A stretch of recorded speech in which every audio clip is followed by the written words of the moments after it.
Hi, and welcome to CryptoBiography. I'm your host, Brandon Starr. This is episode 405 of CryptoBiography, and it's part 3 and the finale of Private Eye. And here we go.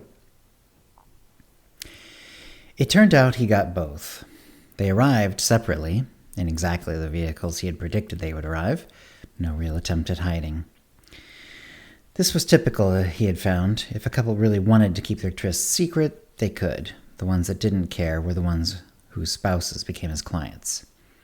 He got a great shot of each of them arriving, and another about 2 hours later of them leaving together. They even had their arms around each other, and her hair was distinctly less coiffed than it had been. Slam dunk. It was still pretty early. He went home, made sure the pictures were backed up and ready, and then electronically sent them to his client. The days of handing a manila envelope full of home-printed photos were long gone. They were practically gone even when he had first started this job.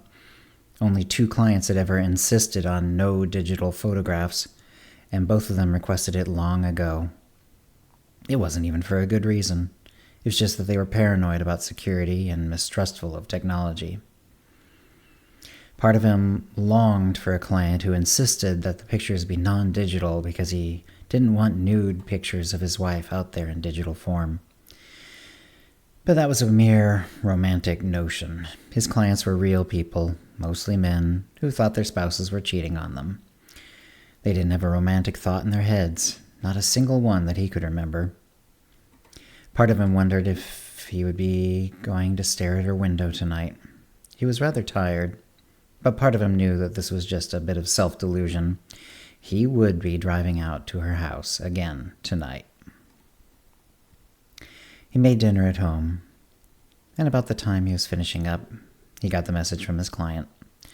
The pictures had been received and payment had been made. He confirmed this on his banking app and felt the same small thrill of satisfaction he still got after every successful job. He lay down on the sofa he used as a bed. He did some reading, and even closed his eyes for a bit, but close to midnight he woke up, as he knew he would. Within minutes he was in the car. It was late enough that he didn't drive around randomly, but went straight to the overlook. The window was already dark, but he just looked at it. He wasn't thinking anything in particular.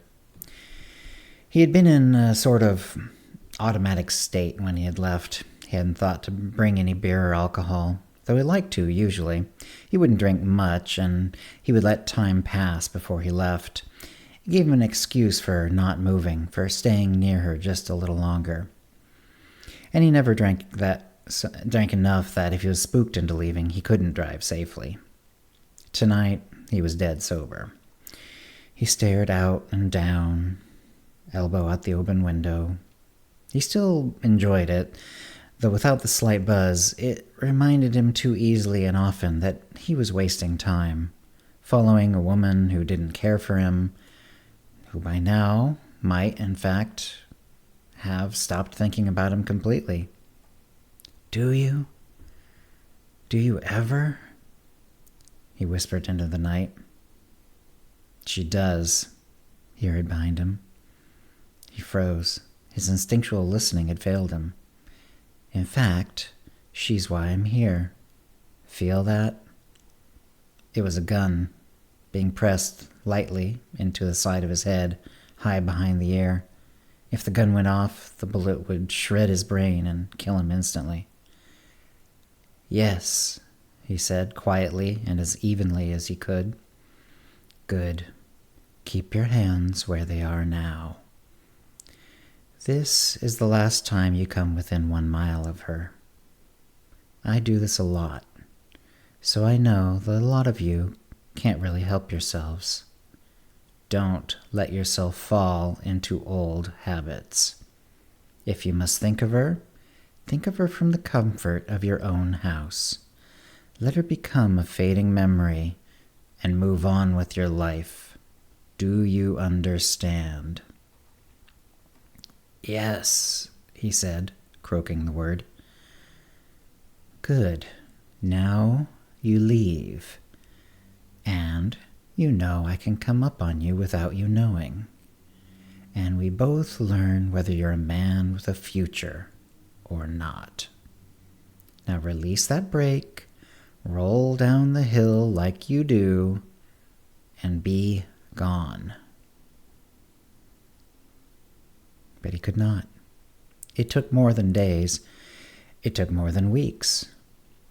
But 2 months later, he went back to the Overlook. He was paranoid. He was careful. He was hypervigilant. But he came.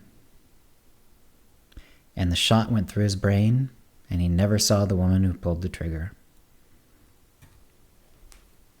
And that's the end of the story.